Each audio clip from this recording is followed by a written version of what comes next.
This is Melissa, and today is the 24th of August, 2025, and I hope you're all doing well. I was communicating back and forth with Nick Hayes from Hayes Reviews yesterday, and he sent something. He had been trolled, or it could have been part of a larger attack on him a while back, but someone had sent him this message. I want to let you know that you're demon-possessed. You have Satan's angels living directly in your body. They inspire you, write your material, videos, and can seize control of your body as well as your vocal cords. They can cause you to move and say things through your mouth so that it appears that you are willfully speaking.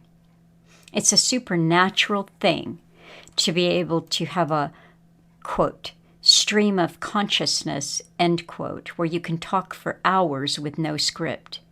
Do you really think it's you that's talking in your videos? It's not you. It's the demons that are inside of you talking out of your mouth. Then they sent a whole long list of signs that someone was demon-possessed. It went on and on and on, this whole thread. So he wanted him to, this person wanted him to repent and become born again, and the demons would be cast out. And so anyway, that was what I received from Nick, and it made me laugh. It was, the idea was, if you can speak without a script, then you must be demon-possessed. I heard from someone today that Jonathan Cooey at Gigaohm Biological had a bit of what it just would appear that people don't want him talking about what he's talking about. And he said even people that were happy for a while for him to talk about something kind of changed tack. Like he said, I have a very small platform.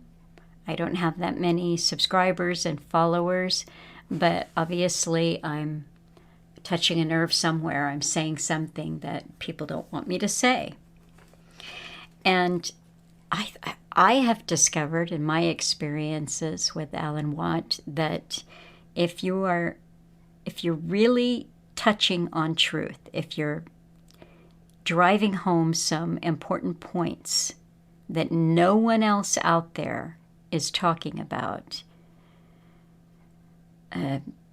chances are you could get hammered, because that is the way this information grid is structured. It's authorized voices only. And then there's another tier where all of the people who are cookie cutter kind of takeoffs on whoever is out there that's authorized. They use the same kind of format, the style, even the same backdrops or sets, and they talk on the same topics. And this is one thing that I notice, is that a lot of people talk on the same topic at the same time. And so there's either it's in the water or there's an element of coordination there. And that includes people who appear on the surface to be alternative. That's interesting. And this morning I went back in time in my mind. I was thinking about a woman that I was good friends with for a number of years who was a graphic designer. And she was hired by a company, a large company that is known the world over, but not at a certain point in her career, not to do graphic design, but to study trends. And this was in the very early days of the internet. It was quite crude. So she actually traveled around the world. And of course, she looked at other things that think tanks had put together about trends. But she also went to Paris and London and New York and Delhi. She traveled around the world and studied trends across the board. I mean, it sounded like a pretty amazing job if you like to travel. And that studying of trends. It's not like anything that she ever studied went into a product like, oh, you could see that, but it shaped all of the products in a way. It informed everything that the company was making by appearing to always be on the cutting edge, always know what was going on. And of course, there's an element there that they're setting the trends too. And I see that I don't have an opportunity to listen to a lot, but I do try because I like to hear a little bit of what other people are thinking or read a bit. It's just a way of gauging or putting your finger to the wind, if you will. And one thing that I have noticed lately is that a lot of people are talking about Gnosticism and showing how such and such or that, this person speaking is a Gnostic and this approach is Gnosticism. The person who is exposing the Gnosticism, or in some cases the occult, there's always a kind of an underpinning of, well, the person might be coming from what used to be called the Patriot. It would now be maybe conservative or libertarian, but it's got an underpinning of Christianity, but it isn't really Christianity. And because what is that? It's a word like democracy, where it's very plastic. What is your church that you go to? What are the tenets that you believe, and so forth and so on. But I have thought a lot since Operation C in the last few years about not always crying controlled opposition, or not. It was so easy to do at the beginning of Operation C. It really was. And I did take a swipe in some writing at the horse breeder. And, as it was low-hanging fruit, because, some things are obvious, some things should be obvious. But over time, even probably at some point in late 22 or early 2023, I asked myself the question, how is this productive? How is this helpful? Because most people are going to believe what they have already decided that they want to believe. And so it's better to stick with what your own ideas are, what I think, what I have researched, what I am interested in, seems to me to be a more productive share than pointing a finger and saying, this person's not getting it right.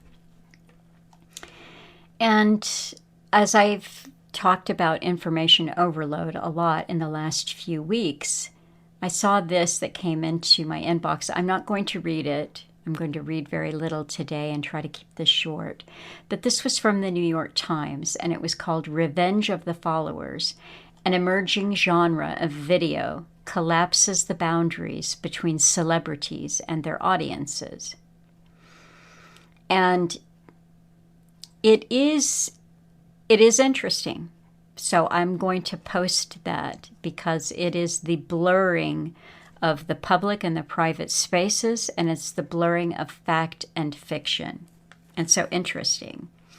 And hyperreality came to mind. And hyperreality it's a concept out of philosophy, but it is confusion. It's when people become confused about the meaning of the signs and symbols that they're looking at. There's no longer a consensus, and it's a place where what is real and what is fictional are blended together. They just flow together. There's no longer a distinction. And I thought about a documentary from Adam Curtis that we watched a few years ago, and I'll have to say that his hypernormalization was not amongst, my most favorite of his work, but it is interesting. And here's a little description on that. It argues that following the global economic crises of the 1970s, governments, financiers, and technological utopians gave up on trying to shape the complex real world and instead established a simpler, fake world for the benefit of multinational corporations that is kept stable by neoliberal governments. The word hypernormalization was coined by Alexei Yurchak, a professor of anthropology who was born in Leningrad and went on to teach at the University of California, Berkeley. He described the paradoxes of Soviet life during the 1970s and 1980s. He says everyone in the Soviet Union knew the system was failing, but no one could imagine any alternative to the status quo, and politicians and citizens alike were resigned to maintaining the pretense of a functioning society. Over time, the mass delusion became a self-fulfilling prophecy, with everyone accepting it as the new norm rather than pretend, an effect Yurchak termed hypernormalization. And I don't know if that's up for free viewing anywhere, but I'll at least give you the wiki page and you can check that out. So in trend watching, so I said I'm hearing a lot of talking heads on the not authorized media, but in the plane in which maybe I exist on the fringes or Alan would exist on the fringes, where it's the attack of Gnosticism or the mentioning of this and that construct that is overlaid on what might be real reality. And these things are offered as a way of explaining where we find ourselves. I find some of it interesting if I'm in the right mood to listen to any one of a number of people talk about things that are almost occultic.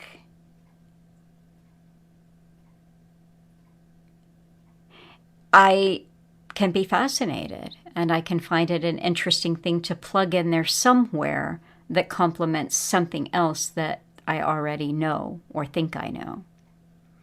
But sometimes the end result is just the feeling of overwhelm, of information overload.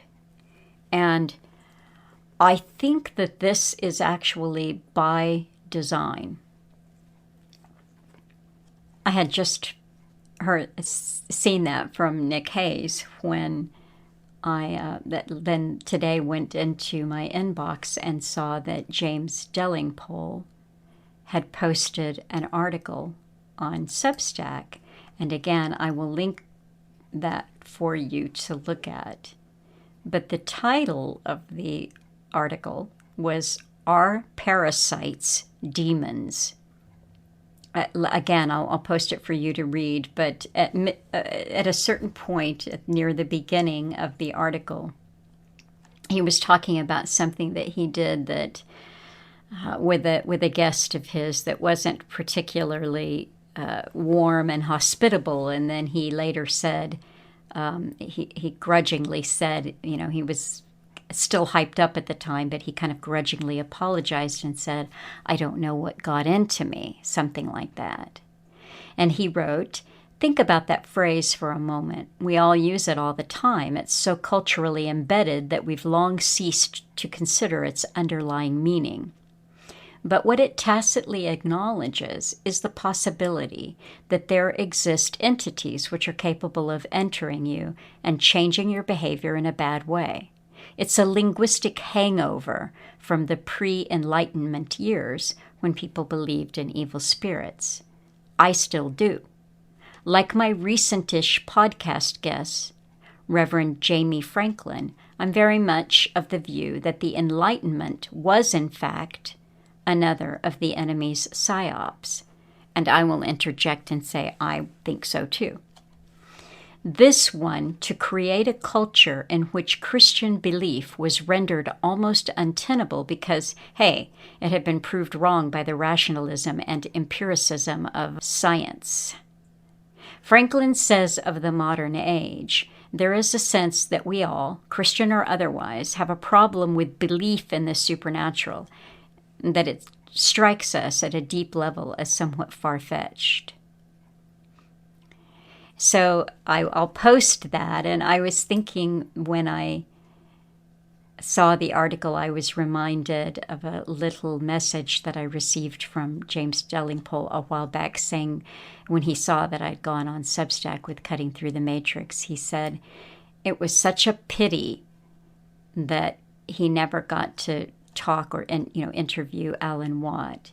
And it was a pity because Alan Watt really liked James Delingpole's work. And in the beginning, when Alan became familiar with his work, it was because of the writing that James Delingpole was doing for larger, what you might call authorized media papers, such as the Daily Mail and the Daily Express, Times, Daily Telegraph, the Spectator, and so forth.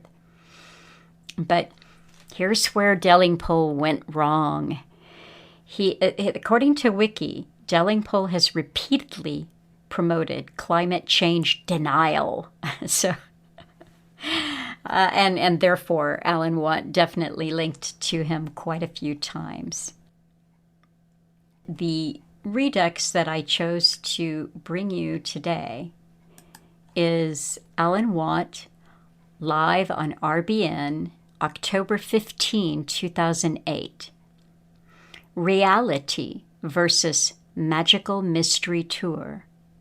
Citizenry PSYOPs operation, people in tizzy of disinformation, truth of which they ne'er possess, conflicting data they can't process, fact and fantasy all bound together, the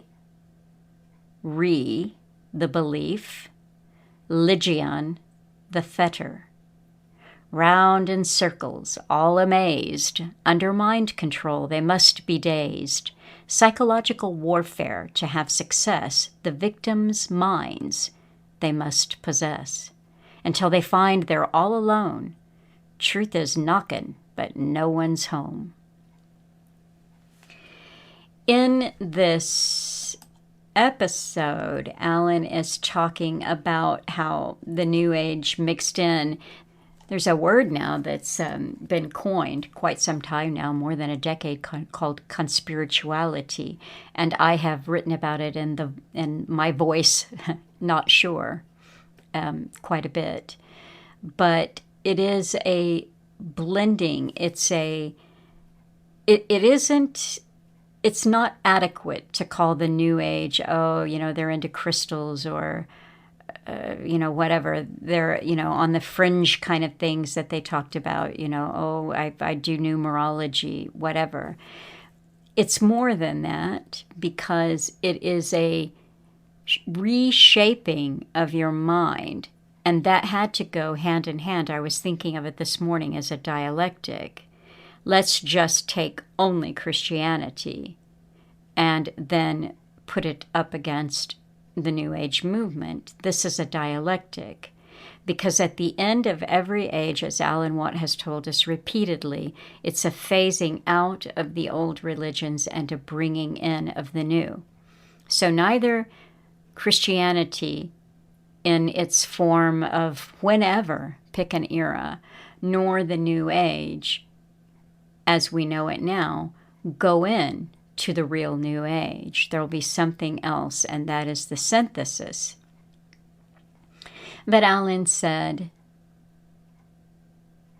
about people, they don't like reality, they don't like truth, and it's very true. If you've been living in the la-la land of indoctrination and fantasy, you get a big shock when you see the truth and the magnitude of it all.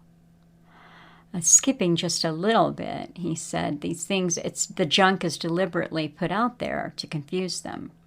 It's the New Age movement combined with the Patriot movement, and that's no accident because it makes it all irrelevant. It makes it all very silly when you mix aliens and various other creatures that used to adorn women's purses or their feet into the whole Patriot movement, or it's all written in the stars kind of stuff. But again, people have the right to choose how they want to be deluded, and it's much better to be entertained while you're being deluded.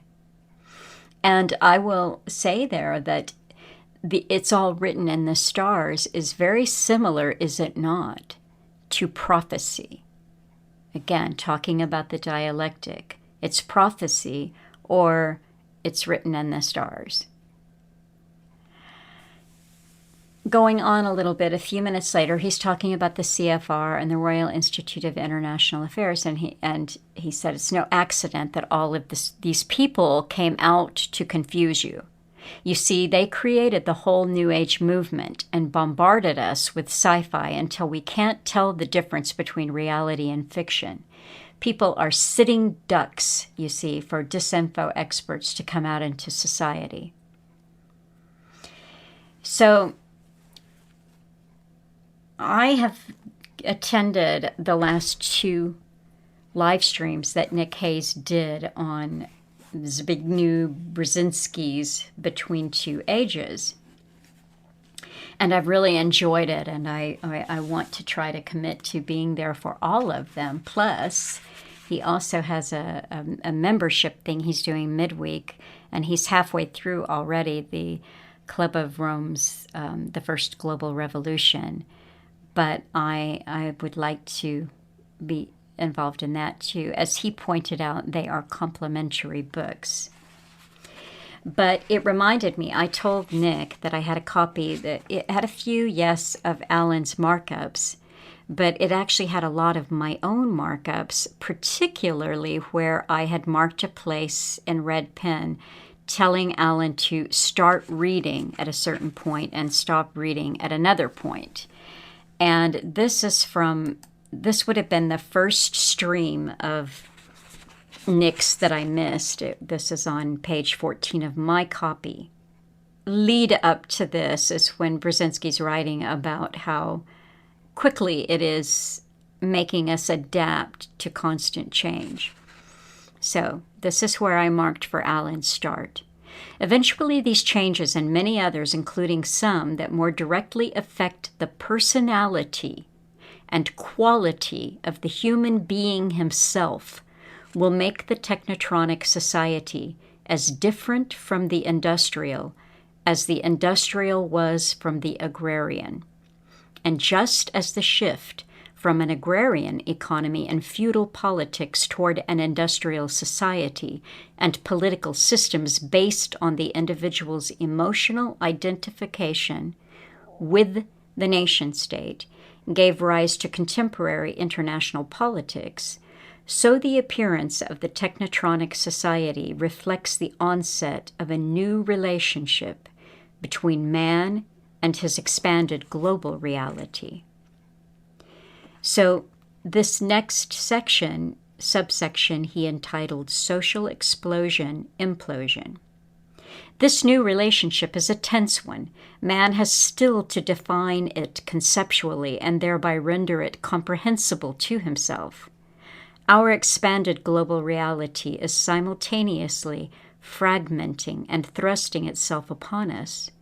The result of the coincident explosion and implosion is not only insecurity and tension, but also an entirely novel perception of what many still call international affairs.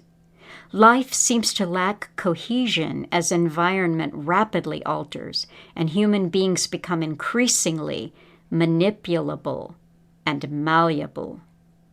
Everything seems more transitory and temporary.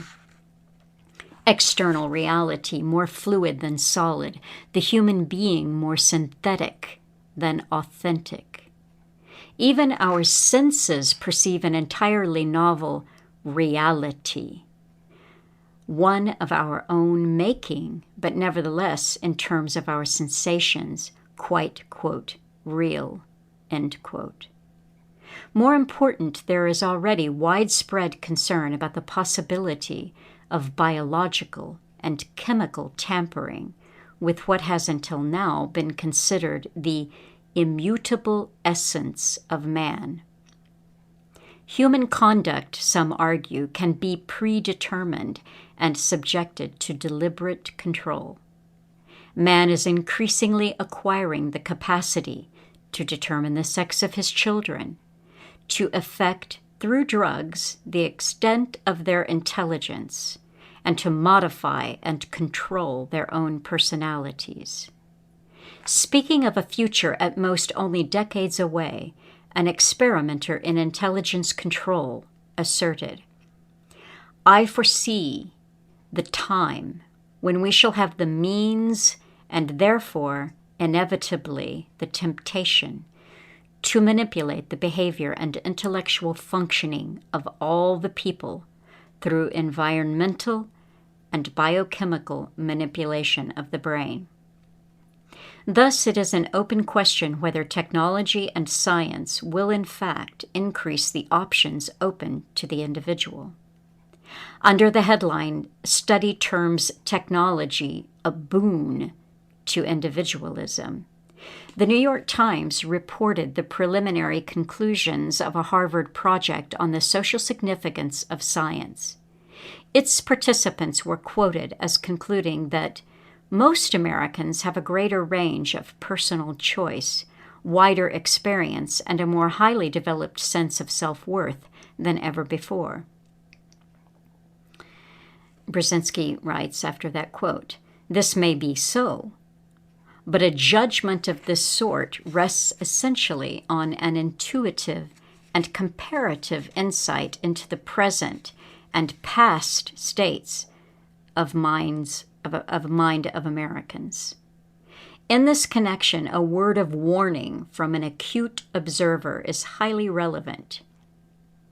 It behooves us to examine carefully the degree of validity as measured by actual behavior of the statement that a benefit of technology will be to increase the number of options and alternatives the individual can choose from. In principle, it could. In fact, the individual may use any number of psychological devices to avoid the discomfort of information overload, and thereby keep the range of alternatives to which he responds much narrower than that which technology in principle makes available to him." I would say, information silo, anyone?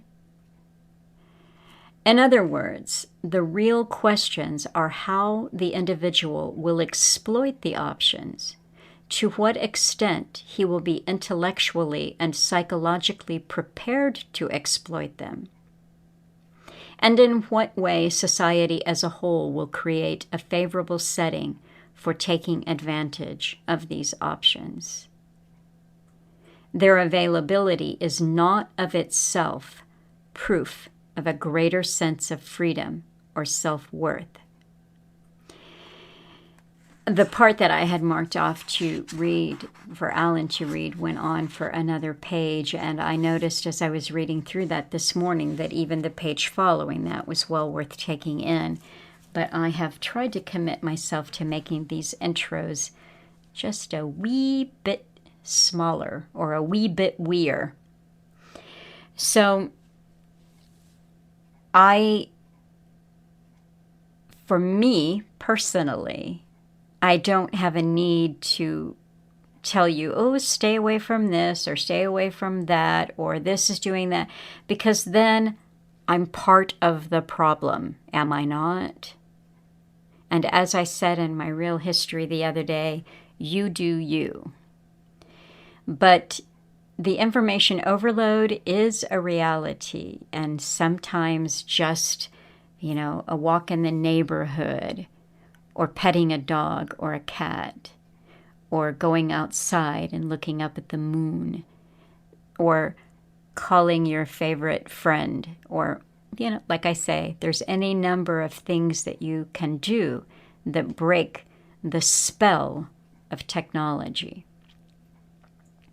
And before I go, I thank you for your support. I remind you that I have all sorts of Alan's material available for your purchase and enjoyment. Of course, there'll always be the free downloads of the audio. But when you subscribe to Substack or purchase his books and discs and flash drives, you're helping me keep going, and I really appreciate it. And by the by, I am catching up on a recent backlog of emails and letters, so I'm diligently working away at that. Take care. There's a code of silence, and it can't go on. Hi, folks. I'm Alan Watt. This is Cutting Through the Matrix on the 15th of October 2008. I always advise newcomers to go into cuttingthroughthematrix.com website where you can download, I don't know how many talks I've given in the past, which cover a lot of the pertinent areas of this big, grand New World Order system that's not just coming into view, it's here. And I try and show you how it's been done, who's behind it, the big organizations. And that's the key to everything, is organization. And how they have planned to bring in their brave new worlds. And over the course of maybe a generation or so, they'll bring the populations down. But in the meantime, they're militarizing society. And they plan to use the children of the sheep at the bottom. They have no problem recruiting them, generally, especially when they flood them with so much violence in the movies where you can't tell who's bad, who's good. The guy who wins is the good guy, using all the big weaponry to his command. And the children just love that stuff. And being children, they grow up to be older children, never adults, and then they join the military and go off and fight the wars where they never benefit at the end. And generally it's for the worst, actually, afterwards. So we work this big agenda into reality for those who plan it. We do it willingly, in fact, unfortunately. And perhaps that's the key to it all. Also look into Alan Watt Sentinel.eu, where you can download transcripts done in the various languages of Europe. And I should tell people, too, that they can go into my website and they can buy books, CDs and DVDs, or they can donate to me as well. And it's on the website how to do it. And I know that thousands upon thousands of people listen to my stuff. In fact, generally you'll find a lot of talk show hosts will repeat what I say a day or two later. It's been that way for years. But there's about a handful of people ever contribute anything to me. The same people over and over.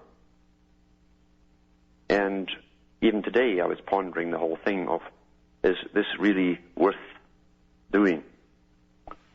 Because a lot of the people, too, I get hundreds or thousands of emails coming in here, and it's from people who don't contribute anything.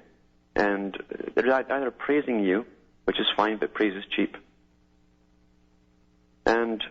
or else they're condemning you for giving them the bad news. They don't like reality. They don't like truth. And it's very true, if you've been living in the la-la land of indoctrination and fantasy, you get a big shock when you see the truth and the magnitude of it all.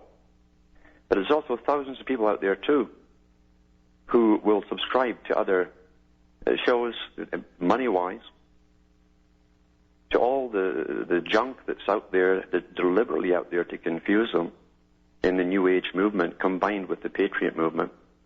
And that's no accident, because it makes it all irrelevant.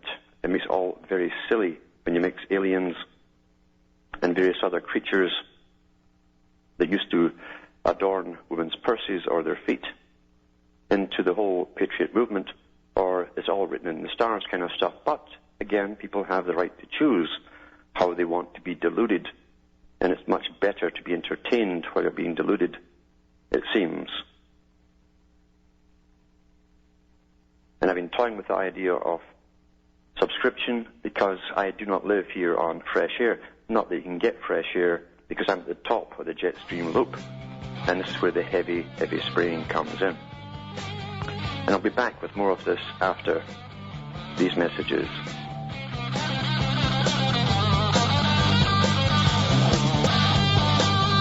Hi folks, I am Alan Watt. This is Cutting Through the Matrix. And what is the Matrix? The Matrix is the fake reality that's promulgated by the media and by the entertainment industry, the education system, and all of the intelligence departments in PR, which are attached to every single government body. You don't realize that almost all information that's given out to the public is given out by public relations specialists. And the reason they're there is because you see all these organizations and departments of government have their agendas set in stone.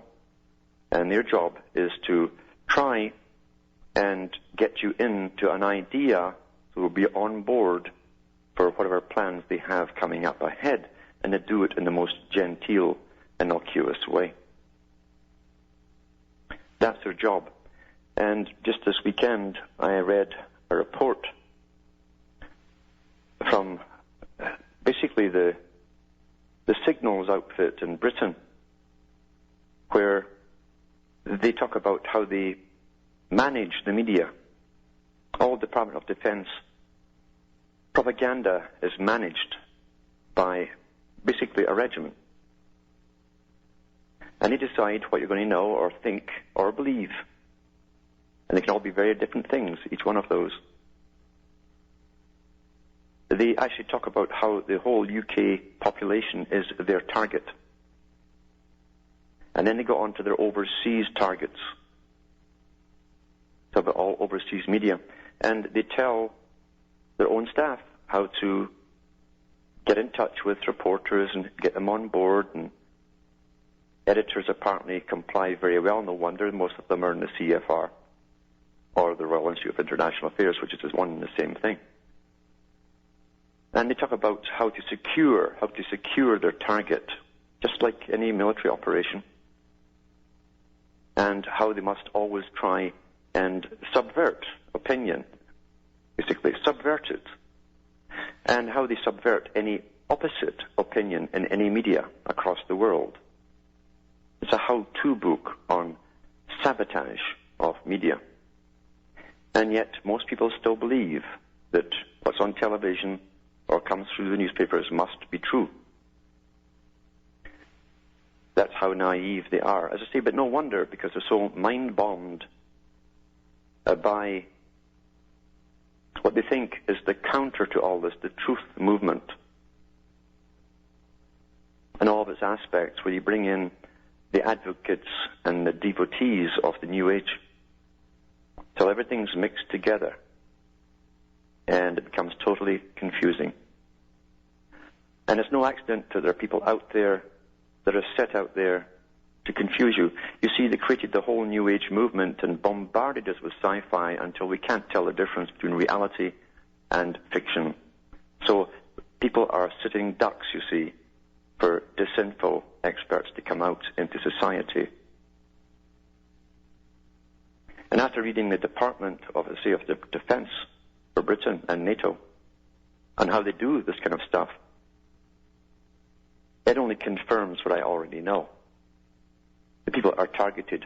A couple of weeks ago, I read a document which stated quite openly that the general public have no ability to reason for themselves. They can't discern what they're reading. They cannot discern truth in data and information. They know this because, you see, they've worked on our minds our whole lives long. This is not by chance. This is part of strategy. And we think as individuals on small levels what we can influence in our own life. And the magnitude of the cooperation between all of these specialized departments that give us a reality, this scientifically indoctrinated reality, the very type that Aldous Huxley talked about, it's come to be. It's here. And It's held together by the cooperation of the mainstream press. It's held together in its confusion, deliberate confusion, by all the disinfo specialists that are promoted out there. But most of all, it's like the movie Chicago, where the characters who were jailbirds all through the movie and are now very famous and rich come out and say to the public, an audience, we couldn't have done it without you. We couldn't do it without the general public, the approval of those who like to be fascinated and entertained. And that's what we have now. We have people running in circles from New Age book to New Age book to New Age book. And all the old nonsensical books that were churned out in the late 1800s by the Rosicrucians that were meant to stupefy the people are all recirculated and reprinted. And they're all very fascinating if you want to go into that realm. But you see, you have to go much, much further and look at the stark reality of what really is coming your way. And who's doing it. And it's easy to find who is doing it because every think tank, every network, every organization with its mandate is up on the internet. And they do publish their mandates. The United Nations publishes their mandates. The UN publishes every group that's affiliated with it. And you go into their world meetings and they publicize what they want to do. In the 70s, the UN had a document out in a massive world meeting on a new economic order. And you think it's just happening today.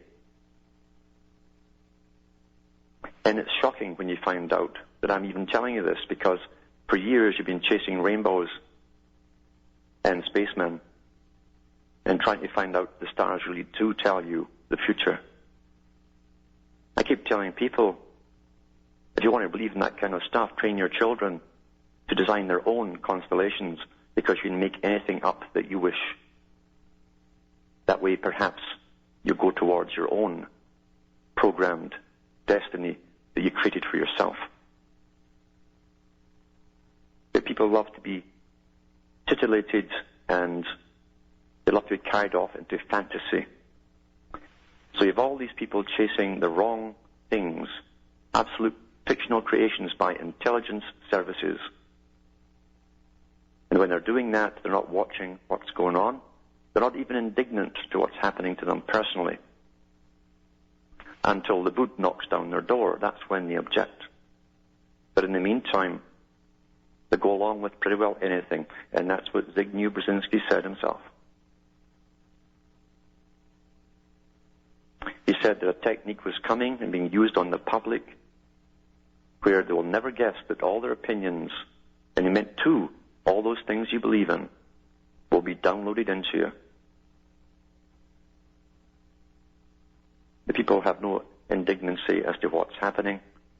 They're made to feel powerless, and they don't even realize that none of these organizations could make policy that affects them, including their own governments, without their passive cooperation.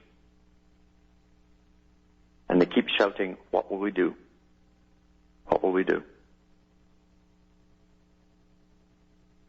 There's a few people over the years who have emailed the government and told them that they do not back any of these agendas. And they're not afraid to put their names down in the letters. Everyone else who's terrified and scared looks for leaders. The leaders are supplied to you. And they'll keep you in circles until the end of time. But the last thing you'll want to do is do something yourself, because you're scared. You'd rather have the Western, where the good guy drives into town on his horse, gets off it and shoots all the bad guys, pats you on the head, gives you ice cream cones, and lets you play again in the little fantasia world. That's the reality of life. And that's the reality that's discussed at top think tanks. For all kinds of strategy, including military strategy, controls your media. It's not nice to know, but it's the truth. Once in a while I do get people who say, you must be part of this. You know too much. So knowing too much scares those people who haven't looked into anything. They probably watch the sports every weekend, though. I've been doing other things with my whole life long. They find out what was going on. You get other ones who ask me what to do about it. And you see, here's the problem. Why is it that everyone has to ask what to do? It tells you that they're not used to making decisions themselves. Something else the elite know.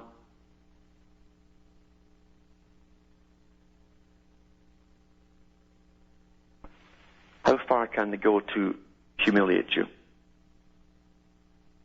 Totalitarianism, as it's never been done on a scale on this planet before, is happening right now.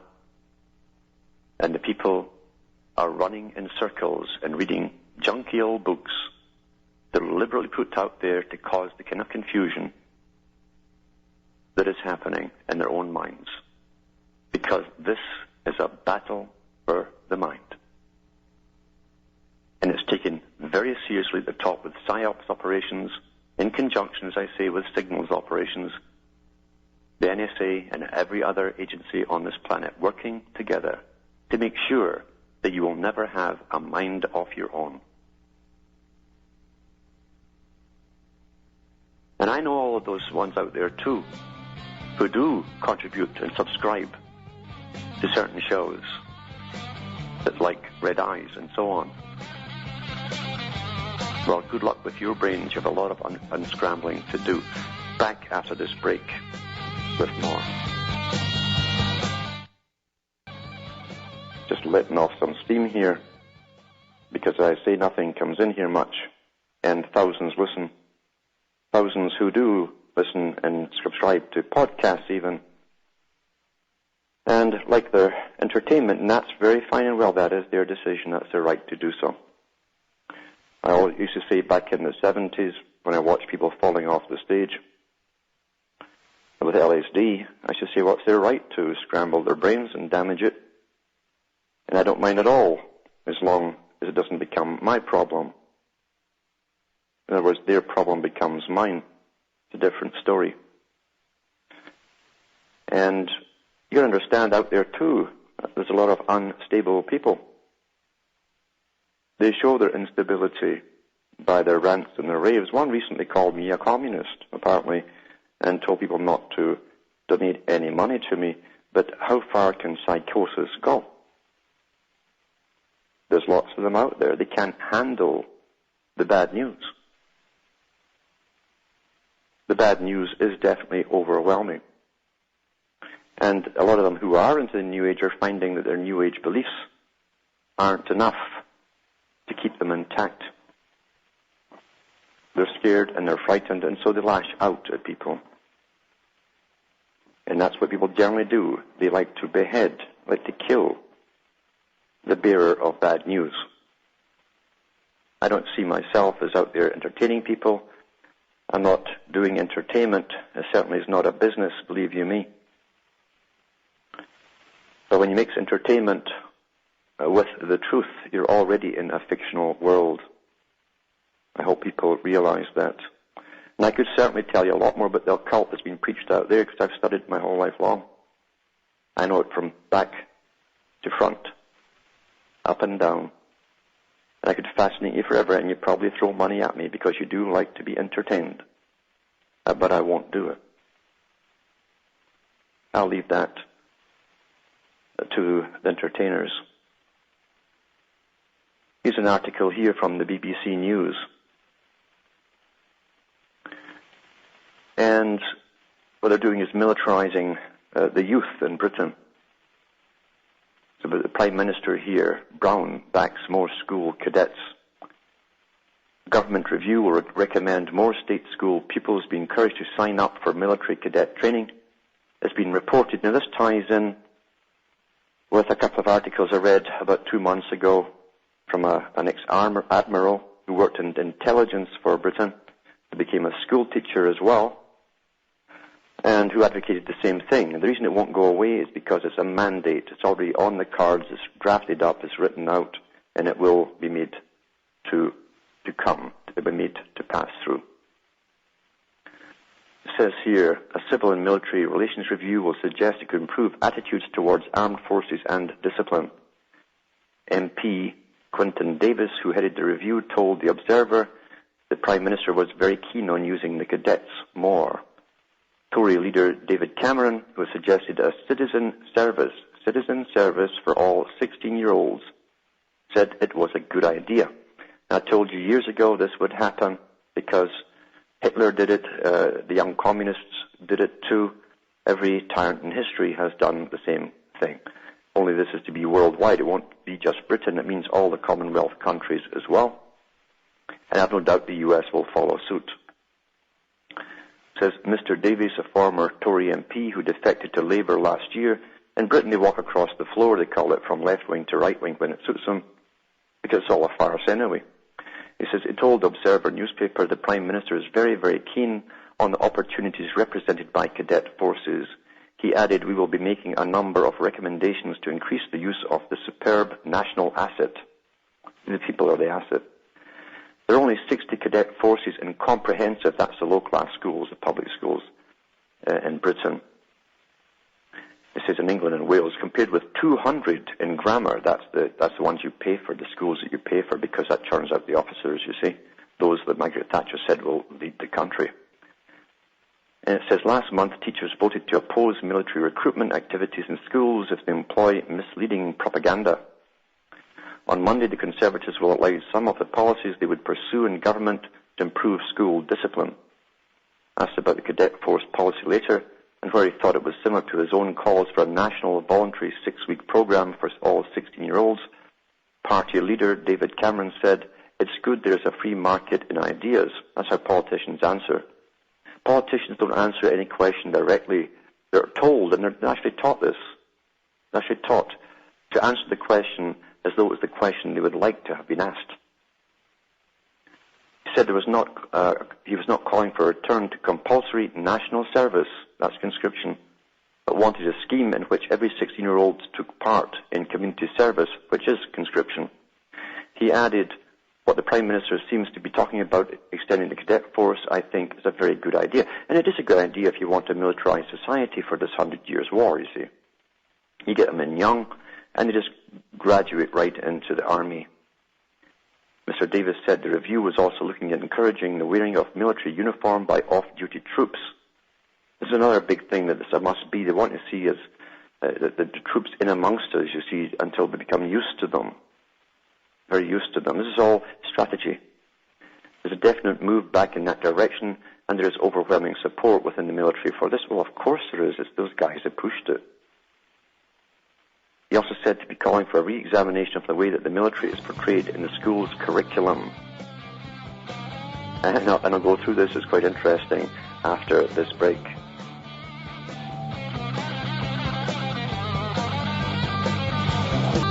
Hi folks, I'm Alan Watt. We're cutting through the matrix, and I'm explaining from the BBC that the government is going after the children. They might as well do something with them. That's their attitude, basically. Because, you see, they've created a society where there is no discipline, and they said they would do this, mind you, many, many years ago. The state would give their values to the child. We see the outcome in that everywhere. We also saw the massive onslaught on parental discipline by all the various NGOs and agencies that said that your child's a little adult, let them do as they wish. Mr. Spock was the first one they put out there to do this. And at the end of his life, he says, we've raised a nation of young psychopaths. But that was his job, because people can't think for themselves. Same thing that Bertrand Russell says. He says eventually people will be unable to do anything by themselves. They have to ask an expert who tells them how to even change a child's diaper. Well, see, all that's happened. They've taken away people's ability to decide anything for themselves. And they created the society they knew they would create, where the children are literally separated totally, mentally, from the parents. They don't communicate, and they've been indoctrinated into groupthink through the school system. They've also been flooded with drugs from the 60s onwards. That was another part of the strategy to destroy all the old system. You must do that to bring in the new. So here's another article here, and it ties in again with this part about training them in the schools, training the children from the schools. Retrain ex-troops, as army troops, military troops, as teachers. Ex-servicemen and women should be retrained as teachers to bring military-style discipline to tough inner-city schools. A think tank has said. The government is being urged to adopt a US-style program returning former soldiers, sailors, and airmen to school.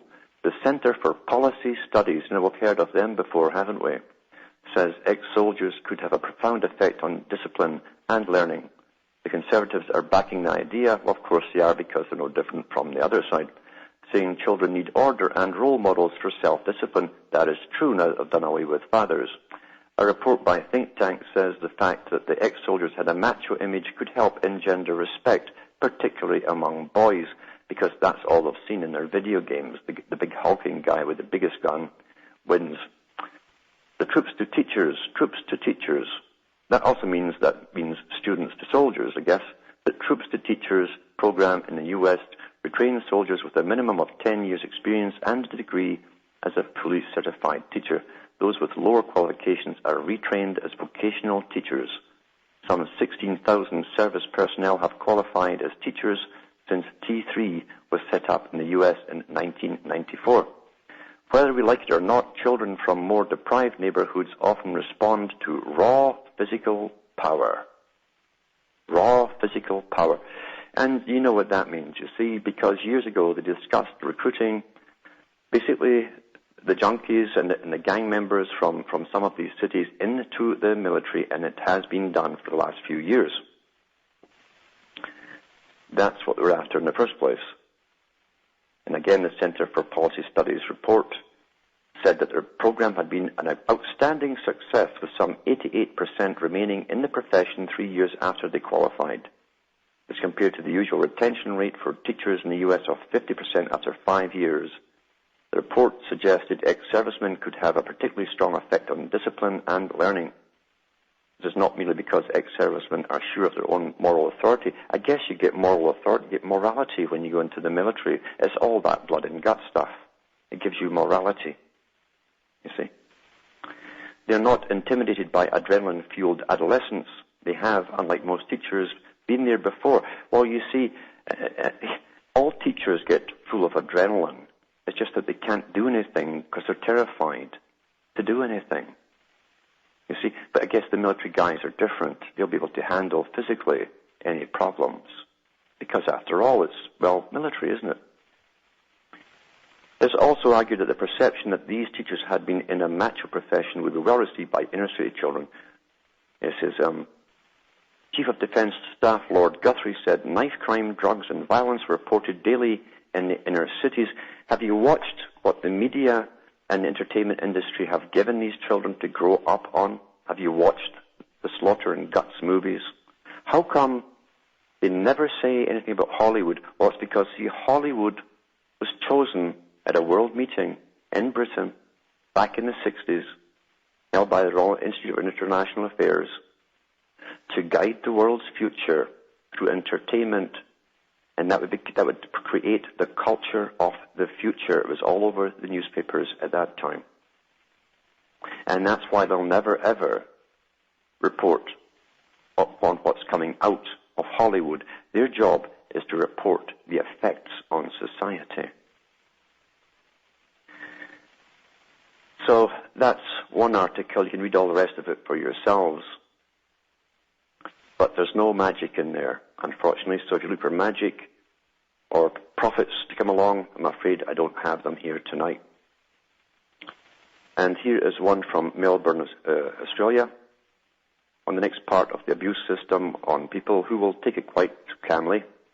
They're getting very physically fit now. They can bend down and touch their toes whenever they're told.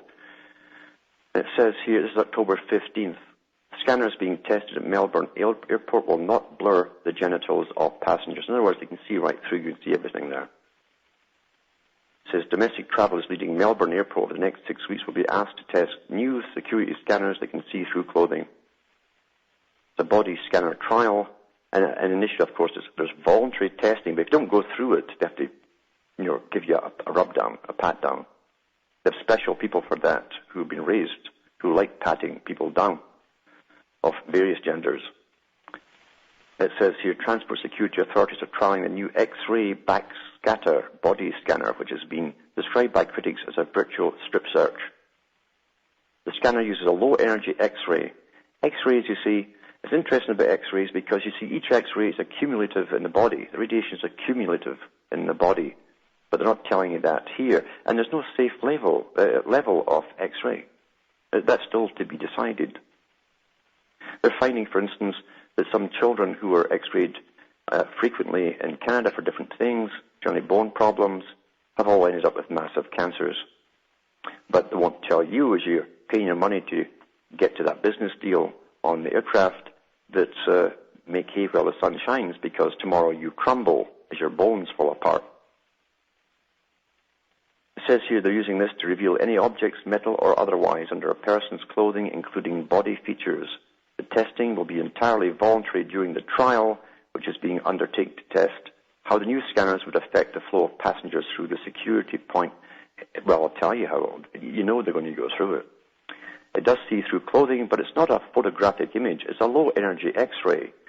That makes me feel all better. That reflects off the skin, said Cheryl Johnson, General Manager of the Office of Transport Security. It will show the private parts of people, but what we've decided is that we're not going to blur those out because it severely limits the detection capabilities. In other words, they can't get a good giggle. You don't have a good giggle, you see, when you're a pervert employed to watch people and to see their genitals. It's possible to see genitals and breasts while they're going through the machine now. However, Ms. Johnson, who of course is a PR spokesperson, to spin a lie, that's her job, said there were a number of measures in place to tackle concerns about privacy.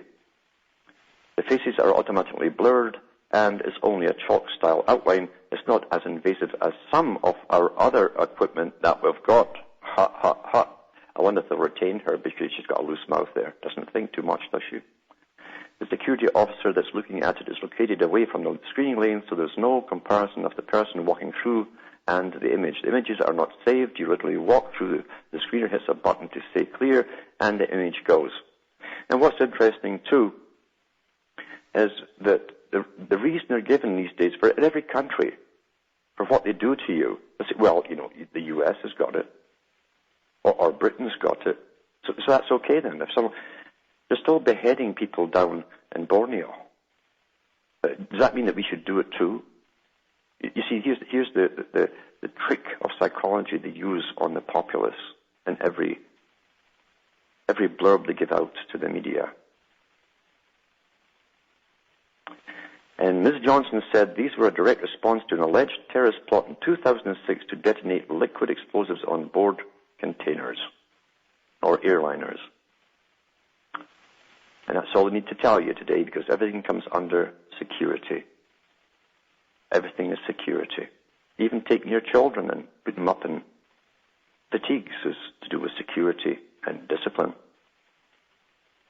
And psychopaths love discipline. They love uniforms. They love them. And they love chains of command. You see, the psychopath who is sadomasochistic will worship the one above and despise those below. This article here is from the Wall Street Journal, October the 1st. It's amazing what comes through as they keep you busy about this pre-planned meltdown of the economy, which is only get the new system in place so the government can literally come into down to you and your bank account and demand to know what you're buying, why you're buying this, and tell you not to buy it.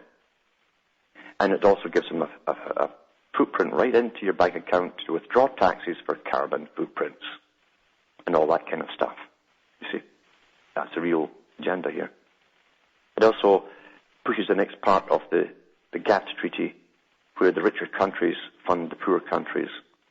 directly through carbon taxes and all the rest of it. Carbon taxes. Another religion. So to say, Wall Street Journal, October 1st, 2008, satellite surveillance program to begin despite privacy concerns. Well, who cares about privacy concerns? We don't have any privacy. By and Gorman. Washington, the Department of Homeland Security will proceed with the first phase of a controversial satellite surveillance program, even though an independent review found the department hasn't yet ensured the program will comply with privacy laws.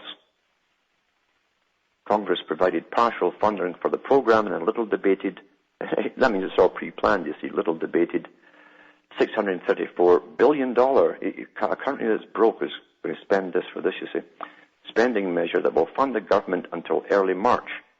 For the past year, the Bush administration had been fighting Democratic lawmakers over the spy program known as the National Applications Office. That sounds so innocent, doesn't it? National Applications Office. The program is designed to provide federal, state, and local officials with extensive access to spy satellite imagery. But no eavesdropping, it says. Oh, that'll be a different bill. That would be a different bill. To assist with emergency response and other domestic security needs, such as identifying where ports or border areas are vulnerable to terrorism. What a joke. Since the department proposed the program a year ago, several Democratic lawmakers have said that turning the spy lens on America could violate Americans' privacy and civil liberties unless adequate safeguards were required. Well, there ain't going to be any adequate safeguards. The whole point is to make sure that all these agencies can use these satellites and watch you. A new 60-page Government Accountability Office report said the department lacks assurance that NAO operations will comply with applicable laws on privacy and civil liberties standards. According to a person familiar with the document, the report, which is unclassified but considered sensitive, hasn't been publicly released, but was described and quoted by several people who have read it. So you can get second-hand reports because it's available to the public, but it's not released to them yet, and it's sensitive. The report cites gaps in privacy safeguards. The department it found lacks control to prevent improper use of domestic intelligence data by other agencies and provided insufficient assurance that requests for classified information will be fully reviewed to ensure it can be legally provided. Well, you see, it's all null and void, all that privacy stuff, because pretty well everything in the U.S. is under Homeland Security. That's down to your police, your local police, your post office even is under Homeland Security. The nurse in the hospital is under Homeland Security. And so in that case, they can all have access to it. A senior Homeland Security official took issue with the GAO's broad conclusion, saying the department has worked hard to include many layers of privacy protection. Program activities have an unprecedented amount of legal review, he said, adding that the GAO is seeking a level of proof that can't be demonstrated until the program is launched. And you know what they say about launching programs, there's no turning back, eh? Homeland Security spokeswoman and PR, you see, public relations, Laura Keener, said department officials concluded that the program complies with all existing laws. Probably does, because you see, they've given themselves the right to do all this through laws. Because the GAO report didn't say the program doesn't. I can't read any more of this because we're living in a tragic comedy. The world is literally a tragic comedy. And as I say, people can't tell fact from fiction, and they cannot discern information that flows to them, because we're all run by specialized departments. Knowledge is power. The last thing you give your target is power and knowledge. The last thing. There's no point in giving it at all. So we're dealing, as I say, with a Disneyland. A Disneyland that very few people will come through intact mentally. That's part of the idea, is to create an alternate reality. I've read all these documents before to the public.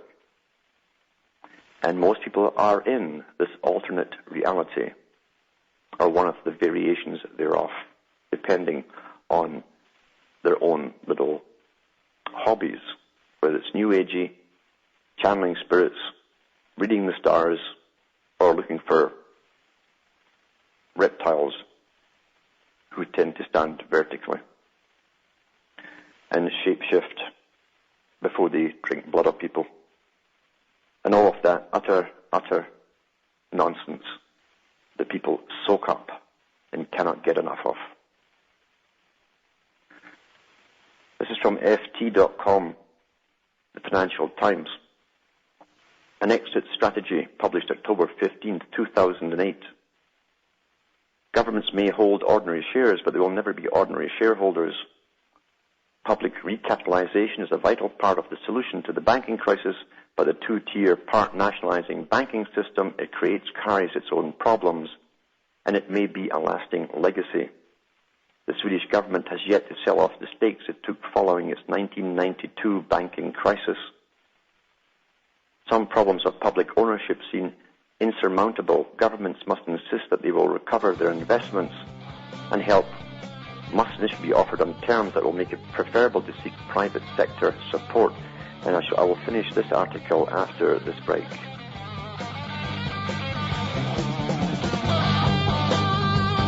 Hi folks, I'm Alan Watt, cutting through the matrix.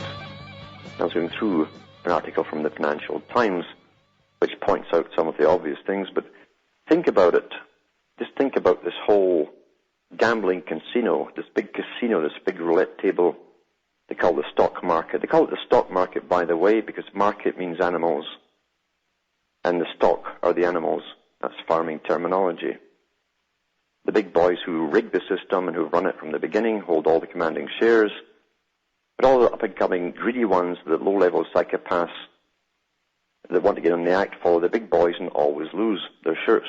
But unfortunately, here they go, the taxpayer of the world has to bail them out, you see. Why should we bail out other people's addictions, gambling addictions? It's never asked. That's all it is. Bailing out gambling addicts, greedy gambling addicts. Making it all legal to loot the general public to pay for it all. And every bank on the planet is going to cash in on this and create more bubbles now that they're going to get the government to bail them out. That's how it works, quite simple. Because the ones you'd never trust in this world are the people you see with shirts and ties and business suits. That's the new uniform of modern Nazism. They all smile too, very, very nicely to you. That's a trait of the psychopath. They'll look you right in the eyes and make you think you're the only person alive in the world when they look at you and talk to you. And we never, ever learn, do we? Never learn. And the last thing the public will do is say no. Why? Because they need organization. It's impossible to create organization today because the other side have created so many different camps, all chasing all kinds of real and imaginary things. That is confusion. Your enemy is incapacitated. That's what you do when you're targeted. You're incapacitated. You cannot discern truth from fiction. I may have time for one caller, and there's Alex in Illinois. Are you there, Alex? Yes, hello, Alan Watts. Thank you for taking my call, and I know there is like a couple of minutes left. Yes. So I'm not going to ask my question that I prepared, but I guess, Alan, that if you sold books on positive thinking and how to get rich overnight, I know. people would donate to you more. And yeah, or if I told them how to get out-of-body experiences and so on, and or give them personal readings in the stars, or tell them where to find the aliens, you know? Yeah, and I was going to quote Madame Blavatsky, who said that people are fascinated with the cult. Yes. And that's why such people as David Icke and Tex Mars are getting so much money from selling books on different occultic theories and so forth. Yes. And there's also an agenda out there, too, because, as I say, they always give leaders to the public to follow. Mm-hmm. And that's part of PSYOPs warfare. You know? Mm-hmm. And also, you find, too, that that Weishaupt said the same thing, to entice people in, to be used as willing fools. He says we always give them a great mystery and fascination. And it works every time. Alan, I've been reading Manly P. Hall's books on Mystic Christ and Secret Destiny of America. Yeah. All right, I hear the music coming. Well, We'll call in again perhaps on Friday if you can. Yes, certainly do. Thank you so much, Alan Watts. Thanks for calling. Well, from Hamish and myself in Ontario, Canada, where it's raining like hell since it sprayed us from yesterday, mightily, it's good night to me. Your God or your gods go with you. And if you have an out-of-body experience, stay where you are. Once you get there, don't come back here. It's much safer.